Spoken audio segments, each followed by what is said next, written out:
मैं सोमनाथ हूँ, सनातन की पहचान हूँ। हर आंधी हर तूफान में अडिग एक शान हूँ। गिरे कई बार, मिटाया गया बारंबार, पर हर बार उभरा और भी ज्यादा अपार। गजनवी आया, खिलजी ने वार किया, औरंगजेब ने भी रौंदा, इतिहास ने सब स्वीकार किया। पर मिटा नहीं पाया कोई मेरी आत्मा की ज्योति। मैं हर युग में पुनः जागा, बनकर भक्ति की ज्योति। मैं वो दीप हूँ जो बुझाया नहीं जा सकता। मैं वो शिव हूँ जिसे हर युग में पूजा जाएगा सच्चा। जो मिटाने आए खुद ही मिट गए काल से। मैं अमरता की मिसाल हूँ, उठता रहा हर हाल से। मैं सोमनाथ हूँ, सनातन की पहचान हूँ। हर भक्त की सांस में समाया, आस्था का अभिमान हूँ। जय हिंद दोस्तों, स्वागत है आप सभी का भारत के निचोड़ में, एक ऐसा मंच जहां हम भारत की मिट्टी में दबी हुई वो कहानियां लाते हैं जो हमारी आत्मा से जुड़ी हैं। आज का एपिसोड बेहद खास है क्योंकि आज हम लेकर आए हैं सोमनाथ मंदिर की वो गाथा जो सिर्फ पत्थरों की नहीं बल्कि संस्कृति, आस्था और साहस की कहानी है। अरब सागर के किनारे लहरों की लोरी सुनता एक ऐसा मंदिर जहां समुद्र भी शिव के चरणों को छूकर खुद को धन्य मानता है। पर इसी पवित्र भूमि पर इतिहास ने कई बार कहर बरपाया। विदेशी हमलावर आए लूटने, तोड़ने और मिटाने, पर हर बार सोमनाथ फिर से खड़ा हुआ और हर बार पहले से अधिक दिव्य रूप में। आज की कहानी उसी संघर्ष और पुनर्जन्म की है। हम जानेंगे सोमनाथ मंदिर की शुरुआत कैसे हुई, कैसे इसकी ख्याति दूर देशों तक पहुंची, कौन कौन हमलावर थे जो इसकी दिव्यता से भयभीत थे, और कैसे यह मंदिर हर बार विध्वंस के बाद और भी भव्य बनकर सामने आया। यह सिर्फ एक मंदिर की कहानी नहीं है, यह है हिंदुस्तानी आत्मा की अमरता की कहानी। तो चलिए इतिहास के इस महान अध्याय को खोलते हैं और चलते हैं सोमनाथ की दिव्यता की ओर। आप देख रहे हैं भारत का निचोड़।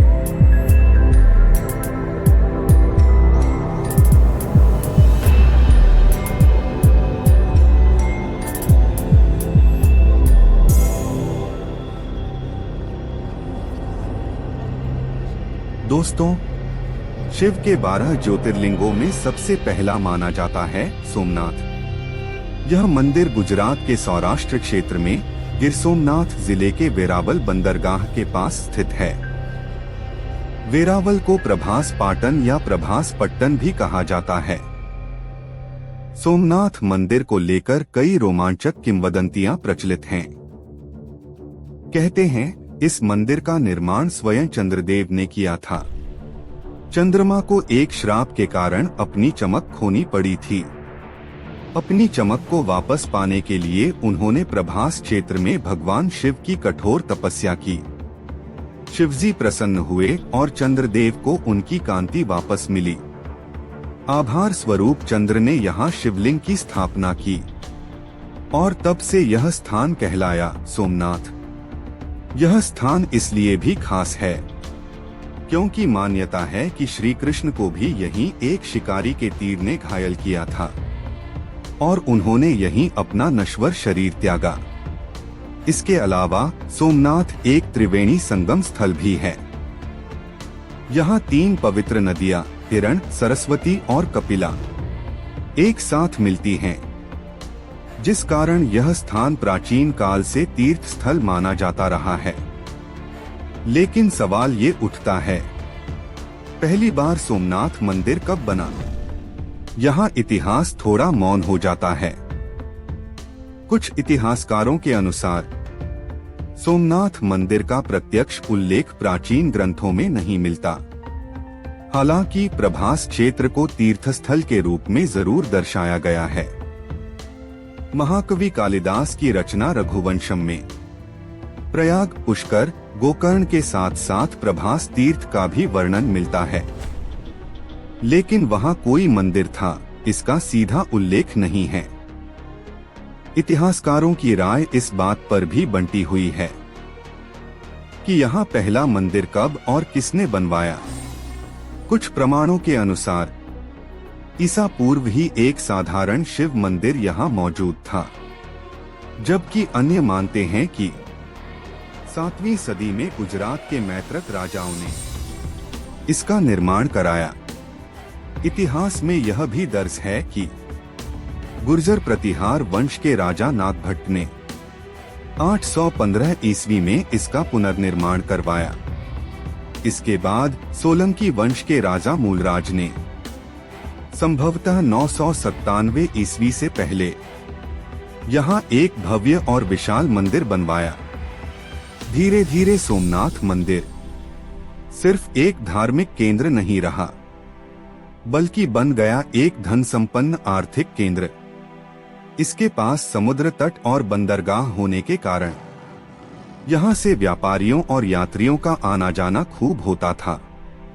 अरब देशों की यात्रा पर जाने वाले व्यापारी यहीं रुकते, पूजा करते और सौदे तय करते। यहाँ चढ़ावे की भरमार थी। मंदिर में अकूत संपत्ति और खजाना जमा हो गया था, और शायद यही वो कारण था जिसने विदेशी हमलावरों की लालची निगाहें इस मंदिर की ओर मोड़ दी। सोमनाथ अब सिर्फ श्रद्धा का नहीं, सोने का मंदिर बन चुका था, और इतिहास ने देखा हिंदुस्तान की धरती पर पहला बड़ा विदेशी हमला। कहानी यहीं से शुरू होती है, आस्था और अत्याचार की टक्कर की।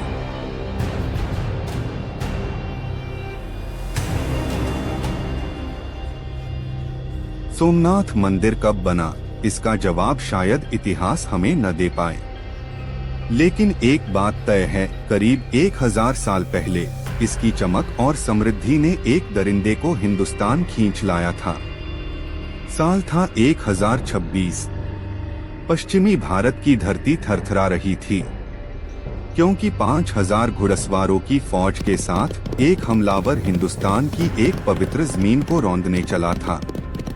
इस हमलावर ने एक जगह के बेशुमार खजाने और भव्यता के किस्से सुन रखे थे। वो जगह थी सोमनाथ, और वो हमलावर था महमूद गजनवी। गजनवी अफगानिस्तान से आया था। मकसद सिर्फ एक सोना, चांदी, संपत्ति और सनातन संस्कृति का अपमान। वो सोमनाथ शहर में घुसा और कत्लेआम मचा दिया। कहा जाता है 50,000 से ज्यादा लोगों को मौत के घाट उतार दिया गया। फिर वो पहुंचा सोमनाथ मंदिर, जहां उसने श्रद्धालुओं को बेरहमी से मारा, मंदिर को लूटा और शिवलिंग को तोड़ डाला। इतिहासकार कहते हैं गजनवी ने 20 लाख दीनार से ज्यादा की संपत्ति लूटी और शिवलिंग के टुकड़े गजनी की जामा मस्जिद की सीढ़ियों में लगवा दिए।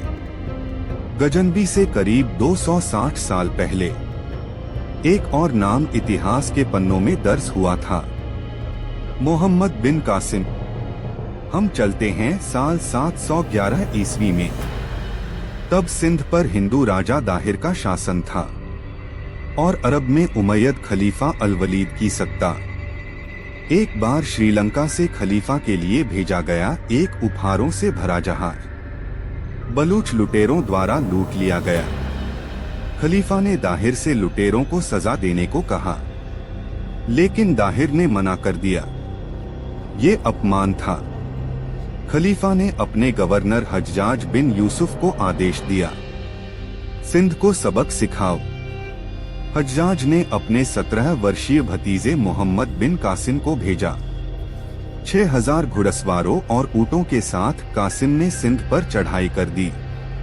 पहला निशाना बना देबल का बंदरगाह, आज का कराची। यहाँ हुआ भीषण नरसंहार। महिलाओं को गुलाम बनाया गया और देबल का शिव मंदिर ध्वस्त कर दिया गया। इसके बाद कासिम रावर पहुंचा, जहां राजा दाहिर ने वीरगति पाई। दाहिर सिंध के अंतिम हिंदू राजा थे। मुल्तान की कहानी, सोने का शहर।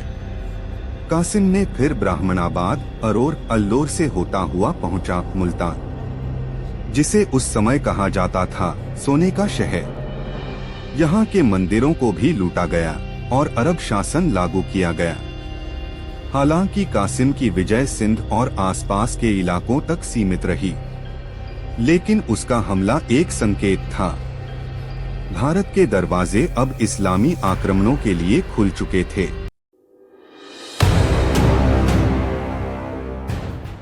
260 साल पहले जिस पटकथा की शुरुआत हुई थी, अब उसका सबसे बीभत्स अध्याय लिखा जाना बाकी था, और इसे अंजाम देने वाला था महमूद गजनवी। महमूद गजनवी पूरा नाम अबू अल कासिम महमूद इब्न सबुक्तगी। उसके पिता सबुक्तगीन गजनवी वंश के संस्थापक थे। उनकी राजधानी थी गजनी, जो आज के अफगानिस्तान में है। 998 ईस्वी में महज 27 साल की उम्र में महमूद गद्दी पर बैठा, और तभी से उसके मन में एक बात साफ थी, अगर गजनवी वंश को ताकतवर बनाना है तो उसके लिए अकूत दौलत चाहिए, और यह दौलत उसे मिलनी थी भारत से, भारत के मंदिरों से। अब सवाल ये उठता है कि उसे भारत, खास तौर पर सोमनाथ मंदिर की जानकारी कैसे मिली। इसका जिक्र हमें मिलता है तारीख़-ए-फ़रिश्ता नाम की किताब में। इस किताब के मुताबिक अरब और मध्य एशिया के व्यापारी भारत के समृद्ध शहरों कन्नौज, मुल्तान, कश्मीर और गुजरात के बारे में बताते रहते थे। खासकर गुजरात के व्यापारी सोमनाथ मंदिर की अपार समृद्धि का जिक्र किया करते थे। बताया जाता था कि इस मंदिर में हर दिन इतना चढ़ावा आता है कि यह सिर्फ धार्मिक स्थल नहीं बल्कि एक स्वर्ण भंडार है। इतना ही नहीं, महमूद के दरबार में एक और बड़ा विद्वान था, अल-बेरूनी। उसने भारत की संस्कृति और समाज का गहरा अध्ययन किया और किताबुल हिंद नामक प्रसिद्ध ग्रंथ लिखा। इस ग्रंथ में भी मंदिरों की धन दौलत का जिक्र मिलता है। इसी तरह एक और यात्री था, सुलेमान अल-ताजिर। इस ईरानी व्यापारी ने भी अपनी यात्राओं में भारत के मंदिरों की समृद्धि का उल्लेख किया। ये सब बातें सुनते सुनते गजनवी के भीतर एक लालसा ने जन्म लिया, हिंदुस्तान को लूटने की। और फिर शुरू हुआ आक्रमणों का सिलसिला। साल था 1001 ईस्वी। महमूद ने पहला हमला किया पेशावर पर, जहां हिंदू शाही वंश के राजा जयपाल शासन कर रहे थे। भीषण युद्ध हुआ, लेकिन गजनवी ने जयपाल को हरा दिया। हार का गम इतना गहरा था कि जयपाल ने आत्मदाह कर लिया। इसके बाद 1002 में सफरीद वंश पर हमला, फिर 1005 में भेरा और 1006 में मुल्तान। आनंदपाल ने महमूद को रोकने की कोशिश की, लेकिन चच की लड़ाई में वह भी हार गया। 1008 तक गजनवी का साम्राज्य झेलम तक फैल चुका था, पर गजनवी रुका नहीं। फिर आया 1018 का मथुरा आक्रमण। यहाँ के भव्य मंदिरों को तोड़ा गया और भारी मात्रा में संपत्ति लूटी गई। इसके बाद निशाना बना कालिंजर और ग्वालियर। दोनों जगह के राजाओं को हराकर गजनवी ने वहां भी तबाही मचाई। लेकिन अब गजनवी की नजर थी उस स्थान पर जिसकी कहानियां वह बचपन से सुनता आया था, सोमनाथ। साल था 1026 ईस्वी। गुजरात के शासक थे भीमदेव प्रथम। महमूद गजनवी ने समुद्र के रास्ते कच्छ की तरफ बढ़ते हुए सोमनाथ पर चढ़ाई की। यह हमला केवल एक मंदिर पर नहीं था, यह हमला भारत की संस्कृति, आस्था और गर्व पर था। कहा जाता है कि सोमनाथ मंदिर में महमूद ने घुसकर लगभग 50,000 लोगों का कत्लेआम किया। मंदिर की मूर्ति को खंडित किया गया। उसके टुकड़े गजनी ले जाकर मस्जिद की सीढ़ियों में लगवा दिए गए। महमूद गजनवी को यहाँ से वो सब मिला जिसकी उसे तलाश थी, लाखों दीनारों की संपत्ति, सोना, चांदी, रत्न और कीमती पत्थर। पर वह भूल गया था कि यह भारत है, यहाँ मंदिर मिटते हैं, लेकिन आस्था फिर से खड़ी हो जाती है। गजनवी के आक्रमणों का विवरण उसके दरबारी इतिहासकार अबू नसर अल-उतबी ने तारीख़-ए-यामिनी में दिया है। उसने लिखा कि कैसे भारत के मंदिरों की धन संपत्ति ने गजनवी को ललचाया और कैसे उसने सोमनाथ को लूटा। 1027 में गजनवी ने कच्छ और आसपास के तटीय इलाकों पर भी आक्रमण किया, लेकिन 1030 ईस्वी में उसकी मृत्यु हो गई। लगातार 17 हमले, हर बार लूट, हत्या और विनाश, पर अंत में वो भारत की आत्मा को नहीं तोड़ पाया, क्योंकि भारत को अगर कोई हरा नहीं सका तो वह है इसकी आस्था। और इसी आस्था के दम पर सोमनाथ फिर से खड़ा हुआ। महमूद गजनवी ने भले ही 1026 ईस्वी में सोमनाथ मंदिर पर हमला किया, उसे तोड़ा और अपार धन लूटकर गजनी ले गया, लेकिन वो शायद नहीं जानता था कि भारत की मिट्टी में बसने वाली आस्था को मिटाया नहीं जा सकता। गजनवी के इस विनाश के बाद सबसे पहले गुजरात के सोलंकी वंश के राजा भीमदेव प्रथम ने मंदिर के पुनर्निर्माण की पहल की। इस कार्य में मालवा के परमार राजा भोज ने भी उनका साथ दिया। कहा जाता है कि नया मंदिर फिर से उतना ही भव्य और दिव्य बनाया गया।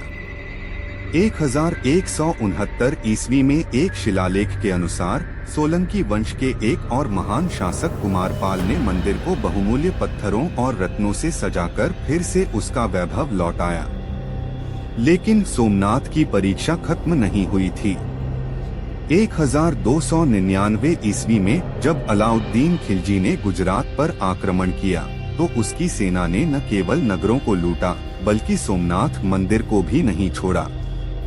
मूर्तियां तोड़ी गईं, मंदिर को अपवित्र किया गया, परंतु आस्था ने फिर से एक बार मंदिर को जीवित कर दिया। 1308 ईस्वी में चुड़ासमा वंश के राजा महिपाल प्रथम ने मंदिर का पुनर्निर्माण करवाया, लेकिन मुसीबतें यहीं खत्म नहीं हुई। 1395 में जफर खान, फिर 1451 में महमूद बेगड़ा ने मंदिर को एक बार फिर अपवित्र किया, और फिर आया वो शासक जिसने इतिहास में धार्मिक असहिष्णुता की सारी सीमाएं पार कर दी, औरंगजेब। 1669 ईस्वी में उसने एक फरमान जारी किया, सभी प्रमुख हिंदू मंदिरों को नष्ट किया जाए। उसने न केवल सोमनाथ को फिर से नष्ट करवाया बल्कि मंदिर की मूर्तियों के टुकड़ों का उपयोग मस्जिदों के निर्माण में करवाया। इसके बाद मंदिर की स्थिति बेहद खराब होती गई। औरंगजेब की मृत्यु 1707 ईस्वी में हुई, लेकिन तब तक सोमनाथ मंदिर अपनी पहचान लगभग खो चुका था। 1783 में मराठा रानी अहिल्याबाई होलकर ने इसका आंशिक पुनर्निर्माण करवाने की कोशिश की, लेकिन राजनीतिक अस्थिरता के कारण मंदिर अपने पूर्व वैभव को नहीं पा सका। पर जब भारत स्वतंत्र हुआ तो एक बार फिर सोमनाथ के पुनर्जन्म की कहानी शुरू हुई। 1947 में सरदार वल्लभ भाई पटेल जब प्रभास पाटन सोमनाथ का क्षेत्र पहुँचे तो उन्होंने ऐलान किया, अब वक्त आ गया है कि हम सोमनाथ को फिर से खड़ा करें। उनके साथ थे लेखक, स्वतंत्रता सेनानी और राजनेता कन्हैयालाल माणिकलाल मुंशी, जिनकी किताब पिलग्रमेज टू फ्रीडम में इस पूरे आंदोलन का सुंदर वर्णन है। हालांकि जवाहरलाल नेहरू ने इस योजना का विरोध किया, लेकिन महात्मा गांधी ने सुझाव दिया, पुनर्निर्माण के लिए चंदा जनता से लिया जाए। इसके बाद सोमनाथ ट्रस्ट की स्थापना की गई। 1950 में पुराने ढांचे को हटाया गया और नया निर्माण शुरू हुआ, और फिर 11 मई 1951 को भारत के पहले राष्ट्रपति डॉक्टर राजेंद्र प्रसाद ने नवनिर्मित सोमनाथ मंदिर का उद्घाटन किया। सोमनाथ सिर्फ एक मंदिर नहीं है, यह हमारी आस्था, हमारी संस्कृति और हमारे आत्मबल का प्रतीक है। इस पर कितने भी हमले हुए, इसे कितनी भी बार मिटाने की कोशिश की गई, लेकिन हर बार यह पहले से कहीं अधिक दिव्य और शक्तिशाली बनकर लौटा। तो दोस्तों, ये थी सोमनाथ मंदिर की अनोखी गाथा, एक ऐसा मंदिर जो नष्ट होकर भी कभी नष्ट नहीं हुआ। आपको ये कहानी कैसी लगी? क्या आपने कभी सोमनाथ के दर्शन किए हैं? अपने अनुभव जरूर साझा कीजिए। मिलते हैं अगली कड़ी में, तब तक पढ़ते रहिए, सीखते रहिए और जुड़ते रहिए भारत के निचोड़ के साथ।